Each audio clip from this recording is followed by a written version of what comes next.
এবার তুফান এর সাফল্য কামনায় কালী মন্দিরে মিমি। মুক্তি পাওয়ার পর থেকে আলোচনায় ঢাকায় সিনেমা সুপারস্টার শাকিব খানের তুফান ছবিটি। ঢাকা সহ সারা দেশে দর্শকদের উপচে পড়া ভিড়ে প্রেক্ষাগৃহ কাঁপিয়েছে জনপ্রিয় নির্মাতা রায়হান রাফি পরিচালিত এই সিনেমাটি। বাংলাদেশ ছাড়াও বিভিন্ন দেশে মুক্তির পর ভারতেও মুক্তি পেয়েছে তুফান। গত শুক্রবার ছবিটি মুক্তি পেয়েছে ভারতের পশ্চিমবঙ্গে। তাই এবার নিজ দেশেও ছবিটির সাফল্য কামনায় কালীঘাটে পূজা দিয়েছে নায়িকা মিমি চক্রবর্তী। ভারতীয় গণমাধ্যম হিন্দুস্তান টাইমসের খবর, শনিবার সকাল সকাল কালীঘাটে পৌঁছে যান মিমি চক্রবর্তী।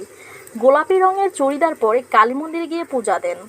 মা কালীকে জড়িয়ে ধরে মনের কথা জানান অভিনেত্রী। এরপর নিজের হাতে আরতি করেন। কালীঘাটের আশেপাশে অন্যান্য মন্দিরেও পূজা দেন মিমি।